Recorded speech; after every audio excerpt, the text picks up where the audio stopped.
next, we are putting facial recognition on trial, starting with Stephanie Hare from Harebrain. Welcome, Stephanie.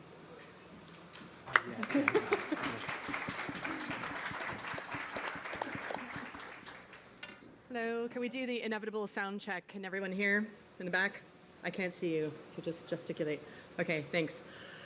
Thank you very much for joining us today. We've got a cracking panel over here, so I'm going to go through a presentation just to tee us up and get us all awake after our morning coffees, and then they're going to be the stars of the show, really giving some very interesting and diverse perspectives on facial recognition technology and biometrics in general.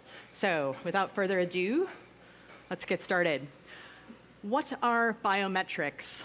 I won't dwell long on this slide. I just put it up here in case there's anyone who wasn't entirely sure. Biometrics is simply data about your body, okay? So this could be anything from your face, your voice, how you walk, which is known as your gait, your iris, any parts of your eye that could be scanned, and so on. Baby. The only biometrics that are currently covered in law here in the United Kingdom, specifically named, are DNA and fingerprints. And that's for police use, not for anywhere else in the government, and not for the private sector, okay? So yes, it might be covered under things sort of broadly and loosely, like the Data Protection Act or the European GDPR, but in terms of naming it specifically, and that does matter, it's just DNA and fingerprints for now. I'm here to tell you that I think that matters, and I would like to see the United Kingdom lead the way in Europe, and indeed in the world, in coming up with a world-class legislation that decides how we want to treat this technology. Do we want to use it at all? Which is an important first step. And then if we decide that we do, under what conditions, with what oversight, and with what legal protections for all of us as citizens and consumers. Of the biometrics that our many technologists have today, the ones that I think are probably the creepiest are your face, your voice, and your emotions, because they are the easiest ones to capture without your knowledge. This is not the realm of sci-fi. This is happening now. It's not just happening in this country, it is happening all over the world. So we need to do this, not just for ourselves, but for the world that we're building for our kids. The fact is, biometrics are very compelling as a technology to solution to a lot of problems. And we're going to discuss them, and we want to give those problems and solutions a fair hearing in the debate that we're going to have. It really can be more convenient to pay with your face if you've run out of cash, or the ATM's not working, or there's a problem with your card. It also can solve the problem of fraud. If someone has stolen your card, they can't use it because you pay with your face. That, of course, assumes that you can't ever change somebody's face data or steal their face, as we just saw with Customs and Border Patrol in the United States only this week. So we still want to challenge that assumption, but it sounds logical, so we're going to go with it just for this point. I loved surveillance as a service. In the United States, there are people who are selling this technology as a way of keeping track of your loved ones, your children, or your elders who might have Alzheimer's, dementia, and get lost. Right? So this is a way of keeping track on people, and those are real problems. Is biometrics the solution to that problem, or the best solution to that problem? It's a way of not having to remember all of your passwords. You could use a password manager. You could write them down on a piece of paper, or you could be like me, constantly forget your passwords and have to call people up and reset them. Or you could pay, or so you could use your biometrics, your fingerprints, your face. Lots of us already do that on our phone. There's a lot more that could be done with that. So that solves that problem. It could save time. In the United States, where Americans love convenience and things that are faster, you can get through an airport faster. So from curb to gate in 9 minutes, right? And like, let's be honest, going to the airport is a real pain in a post-9/11 world. So that's a pretty compelling argument for a lot of people. Save money. This is not for you, the consumer or the citizen, but for businesses looking to explore this technology. If you can have pay with a face, you don't need to have as many staff to handle those transactions. People can just pay via a kiosk, right? They can just sort of show up, transact. We were talking earlier today before this talk that if you wanted to check into a hotel, you wouldn't have to go up to reception or talk to the concierge. You just go in, they know it's you get your fob, and off you go to your room. No need to have a human at all. If you're a hotel business, you've just saved tons of money on staff, right? And my favorite, of course, is fighting crime, because that's the one that we're going to be spending quite a lot of time talking about today. Criminals and terrorists won't get very far with facial recognition technology if, indeed, it were to be ubiquitous, rolled out all over our cities and countries, nowhere to run, nowhere to hide if we can track you. You could even, if you wanted, and of course people will, want to start using this as part of your predictive analytics capabilities as a police force, and indeed the intelligence services too. You could surveil places like high crime neighborhoods, right? So get into places beforehand and watch and see what everyone's doing. And the argument that we use in this country specifically, and I just learned actually earlier this week that it was in fact official policy here in 2003, is literally, if you have nothing to hide, you have nothing to fear. I have problems with that argument, so we're going to start talking about some of them now. But first I want to take us to another country, to China, to talk about how facial recognition is being used there. It's being used in ways that don't necessarily link to the ones that I just listed, and I think it's really important for us to think about that, because it's not just what we're going to be doing with that technology, it's what's being done with it globally. So here is a woman who has to have her face scanned in order to get some loo roll. The problem that this technology is solving is that in China, they had an epidemic of people stealing loo rolls from public toilets, right? So, because it was expensive, and it was just cheaper to steal it. So the way that they solved it was to put facial recognition technology into the public loos, and then you go, scan your face, get your couple pieces of paper, into the loo you go. We're not talking about fighting crime or terrorism anymore. Here you are at work, getting recognized and scanned. Are you meant to be in this office? That's a security thing. But also just, where are you in the office? Who are you interacting with? Workplace surveillance technology is a massive industry, and it is only expanding. So, do you have a right to privacy in your office? I don't know. Maybe you do, maybe you don't. IBM just announced earlier this year that they have a predictive capability that works to 95% accuracy to figure out whether or not an employee is going to leave. They're a flight risk, and they of course won't give away the ingredients of the secret sauce of their predictive algorithm. They don't have to, it's proprietary. Does that violate the rights of IBM's employees who have no ability to opt out of being surveyed by their employer? This might be yet another way that IBM could be tracking them. Here are some cops. One of the things I love being American and being here in Britain is that the cops don't have guns. I don't find them as scary here. It will be really interesting to see how people relate to the police, who are quite approachable here in Great Britain, and I think that's a wonderful quality of your police force. If you think that your police are literally looking at you through glasses that can pull up, recognizing your face, whether or not you have any previous criminal convictions or an outstanding parking ticket, or you were jaywalking, or anything else, really. Are you a known associate of someone that's a person of interest to them? Perhaps they would like to question you. So I think it's just worth thinking about, like, is that what we want our police force looking like? At the same time, we want to help the police do their jobs and make the best use of technology, right? So we've got some very difficult decisions to make here. And I put this picture up as well from China because I think it's worth us asking if we want to live in a society that looks like this. It's really easy to talk about this technology in the abstract, but I think these pictures are quite powerful because it's not just the little box on the face and you're reduced to a number. It's that your face and that number links you to all of the other data that is known about you. And I can tell you that the data that is known about you, both from private sector sources and public sector sources, is immense.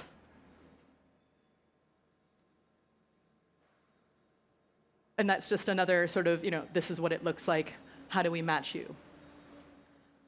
And that's people who are caught jaywalking, and so they get publicly shamed in China. Their faces, literally, as they're jaywalking in real time, are broadcast onto a big screen, and it's like, Stephanie Hare, what are you doing? Your mother raised you better. Why are you jaywalking? Oh my God, you need to pay your council tax bill as well, right? In China, this technology is taken to the absolute extreme and is used to help not just oppress 11 million Uyghur Muslims, but to intern them in a concentration camp network in the west of China. We have concentration camps here on Earth. It's happening. The cameras and technology are made by people like Huawei, which many of us will have heard about, SenseTime, Hikvision. Hikvision supplies cameras in this country. Some of them are on the parliamentary estate. This is all in the public record. So we need to have a big discussion about who is making this technology, where that data goes to, does it get beamed back to a foreign state, does it allow foreign states to surveil people here in Britain, and do we even want to be involved with anyone who is involved in that? This is not just about pay with your face or stop knife crime. It's about an entire holistic picture that is going to require us to make some very real value judgments. And we need laws and regulations to make sure that we are all comfortable as citizens with how we decide to use it, if we decide to use it. We're going to do a bit of time travel and geo-travel and come back here to the United Kingdom, because I'm sure we all think, that's absolutely outrageous to equate the United Kingdom with China. We would never put people in concentration camps here. We would never be a police state here. We would never surveil people here. The front line in facial recognition. Police cameras in an East London street, everyone gets scanned. If you refuse, here's what can happen. Don't cover my face, I cover my face. Don't push me over when I'm walking down the street. This man didn't want to be caught by the police cameras, so he covered his face. Police stopped him, they photographed him anyway. An argument followed. How would you like if you walk down the street and someone grabs you? Hold yourself down, you're going home. That's you. You would like it, would you? What do you mind your leg? What's your suspicion? The fact that he walked past clearly marked I would do the facial same. recognition thing covered his face. I would do the Gives same. us grounds to stop No, him it doesn't. and verify. The police said this was disorderly behaviour, so they gave him a fine. The chap told me down the road, he said he got facial recognition. So I walked past like that. It's a cold day as well. As I've done that, the police officers asked me to come to him, so I've got me back up. I said to him, off, basically. I said, I don't want my face shown on anything. If I want to cover my face, I'll cover my face. It's not for them to tell me not to cover my face. I've got a now £90 fine. There you go, look at that. Thanks, lads, £90. Well done. He was caught up in the last of 10 trials carried out by the Metropolitan Police. The Met have had successes. There were 3 arrests from facial recognition on this test day alone, but the trials have proved controversial. Opponents claim they're taking place in a legal vacuum. There is nothing in UK law that has the words facial recognition. There is no legal basis for the police to be using facial recognition. There are no legal limitations on how they can use it, no policy, no regulation. This is a free-for-all. We don't know who's on the watch lists. We didn't know how long the images were going to be stored for, and the police are kind of making up the rules as they go along. My ultimate fear is that we would have live facial recognition capabilities on our gargantuan CCTV network, which is about 6 million cameras in the UK. If that happens, the nature of life in this country would change. It would mean that everywhere we go, we could be identified, tracked, that we would be leaving a location data trail, that your face could be searched and a detailed record of your movements gained. The police argue that, in a time when every smartphone camera has facial recognition, why should they be left behind? I believe, as does the Commissioner and the Management Board and the Met, believe not trialling such technology will be neglectful. Actually, we ought to explore all technology to see how it can keep people safer, how it can make policing more effective.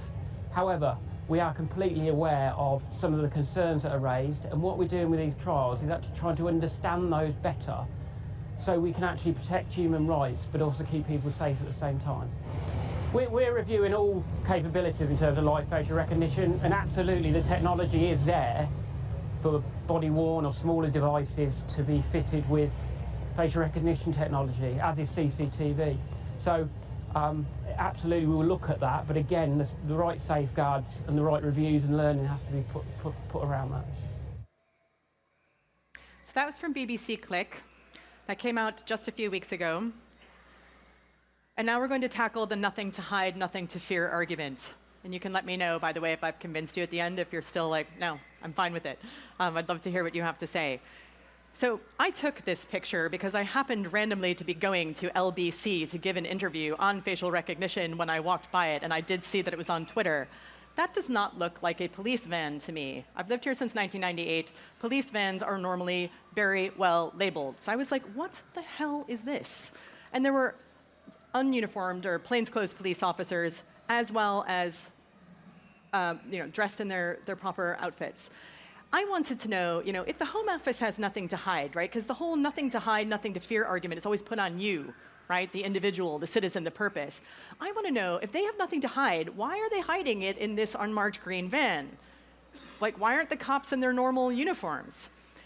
People didn't know that their faces were being taken. They did not consent to being part of a trial. If you're going to ask me to trial your new drug, you damn well better expect that I'm signing a consent form and I'm lawyered up in case you make me sick, right? So why are they allowed to just experiment with technology on people? That's my body. That is my body data that they are taking. And I would also like to know when the Home Office plans on reporting back to Parliament and the public about this technology. We have had many trials. We're very lucky that 2 of the directors of some of the most important civil liberties outfits in this country are here and can talk to us about how many trials we've done. We've done enough trials. We have the data set. Now we can have a little chat about what we want to do with that. It's not scheduled in the parliamentary diary. When do we get the report? So I would like them to show us that they have nothing to hide and nothing to fear about what they are doing. I also think we have a tiny problem because they do have something to hide, which is this. They've got 10 million people's facial images in police databases, and they are not all of convicted criminals. Innocent people's pictures are in those databases, and my friends who are engineers here will know that that was a design choice. They could have actually designed the database differently so that they did not put innocent people's pictures in. And when they were asked why they hadn't removed it, the Home Office said it would be too expensive. Sorry, not good enough. And what I love is that when HMRC, the tax authority, was found to have been recording people's voices without their consent, and your voice data is very urgent. That's actually going to be the next thing I think that will freak people out. From a 30-second voice sample, people can not only reconstitute 60 to 70% of what you look like, guess your ethnicity, your age, your gender. There is medical research showing that from a 30-second voice sample, they can detect whether or not you have Alzheimer's, Parkinson's, or cardiovascular disease before you start showing symptoms, before your doctor could tell that you have it. So your voice data being out there, being used, and in my country, in the United States, there's a lot of healthcare providers who would love to deny people healthcare insurance if they could figure out that they were sick and had a pre-existing condition. These people have no morals at all. They will do that. It has to be protected. Here in the UK, we have the NHS, so I'm hoping we don't have to worry about that. But as I said, we have to think globally about how this tech will be used. HMRC was taking people's data without their consent, recording their voices, and the Information Commissioner's Office was asked to look into that and told them to delete it. So they had to. So the ICO could just as easily tell the Home Office, you delete those innocent people's pictures from your criminal database. They do not belong in a police convicted criminals database. That is a choice. Liberty, we have the director here today, has brought legal action against the South Wales Police. We've got a judgment coming. I will let Martha speak about that.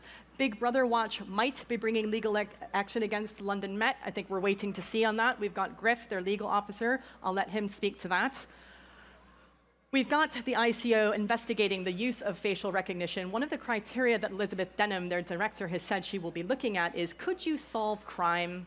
Can you prevent terrorism in other ways? E.g., Are you using facial recognition because that is literally the only or the best tool that we can give you? Because if it is, we need to have an honest conversation about that as a society.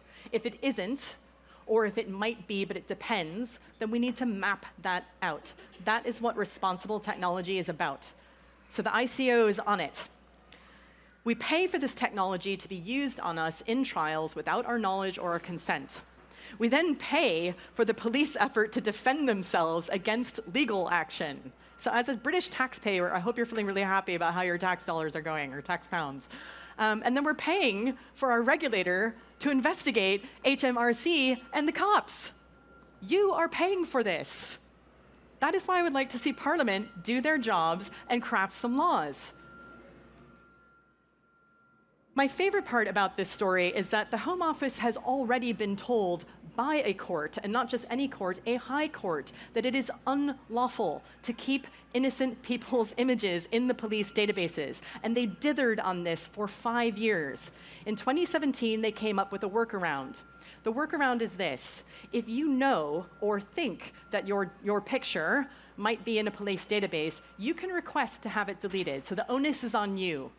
Tech companies love to do this, and governments love to do this. The way that they will give you a little bit of your rights is, rather than do the job themselves or build it as a default to protect your privacy, they'll give you customer and citizen choice. You can choose to ask to have your image removed from a criminal database, right? It's crazy. Most people don't know that they have this right. As a result, very few people have asked to have their picture deleted, so the police could be like, well, no one's bothered by it because no one's asking, except that maybe no one's asking because they didn't know that they could. And my favorite part is a significant number of people who do apply have their applications rejected anyways. This should trouble you.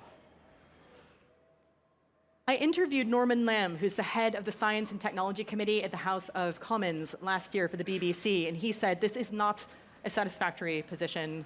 We have a situation where the automatic deletion of DNA and fingerprints, you will recall the only biometrics that are named and protected in law, those are automatically deleted if you are arrested and then released without charge or acquitted. They have to delete it. It's spelt out in law. If they weren't to do it, you could bring legal action against and win. It's not protected for face, voice, or any other biometric. So Mr. Lamb will be eager to receive your calls, emails, etc., saying that you would like to see this rectified. He's very much in favor of that. I also interviewed the UK Biometrics Commissioner, Professor Paul Wiles, who says, we now have an entire generation of biometrics that are being experimented with or deployed by the police, but they are also being used by the commercial sector. This really needs a legislative framework. The government's biometric strategy, which they put out last year, June 2018, does not address this. He called it disappointing and not a strategy. Okay? Update to be published this month. I have seen nothing about it. It's entirely possible, given that the government punted this from 2012, that they will punt again. And they will keep punting unless British people hold them to account. So we need to hold them to account. But let's stop away from the government for a bit and ask ourselves about our friends in the private sector. They're fine with this technology, right? It's fine. You can code in protections, everything's cool, and make a lot of money making people safer, and it's more convenient. There are real benefits to this tech. Except, and I really enjoyed this, by the way, we have an incredible reporter here from the Financial Times who broke a wonderful story about Microsoft quietly deleting a database of 10 million images relating to 100,000 people. Those images were taken without their consent, used by Microsoft to train their facial recognition algorithms that were then shared with loads of other companies, including making their way over to China, to those camps. Awkward for their corporate social responsibility department. And yet here they are. That is Brad Smith, Microsoft president, saying, and he said this before the FT broke the story, it's almost as if he knew, a government could follow anyone anywhere, or for that matter, everyone everywhere. It could do this at any time, or even all the time. It could unleash mass surveillance on an unprecedented scale. Yes, Brad, you helped make that happen. Satya Nadella, laughing away over here, ha ha ha, so much fun making surveillance tech, says, as if he's not participating in this, facial recognition technology is just terrible. It's this terrible thing.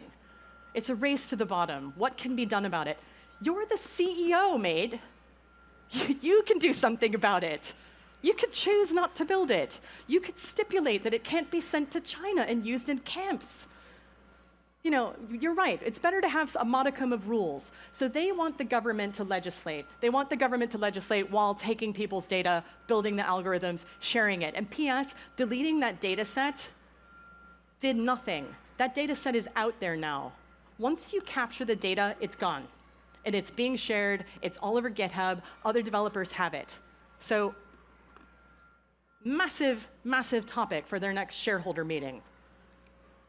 Google is saying, we're not even getting involved, right? So I think when Google doesn't want to get involved, we probably want to look at it, because they're involved in all sorts of very interesting stuff. They're waiting.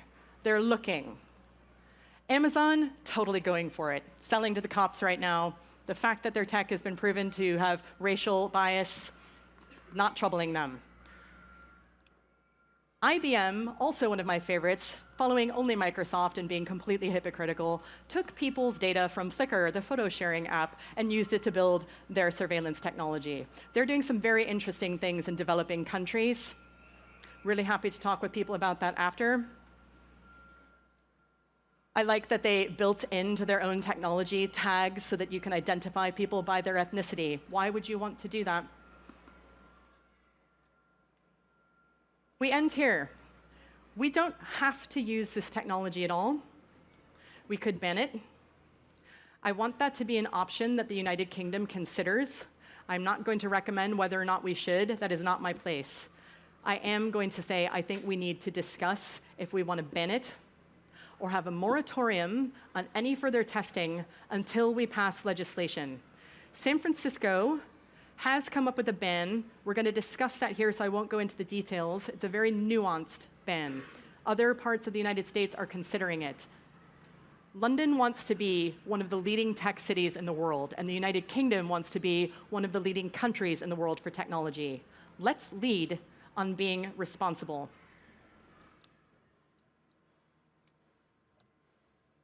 And I will end on this slide. This is for people who would like to social media it. These are the people that need to hear from you. These are the people that need to be put into your hashtags, emailed, phoned, written to. They work for you. They will not pass that legislation. They will blame it on Brexit or punt it unless you force them to. So we've got two of the people here that we can talk to from Liberty and Big Brother Watch. We've got a great panel. I hope this has given us some good food for thought. And I will leave on this slide and come join them. Thank you very much.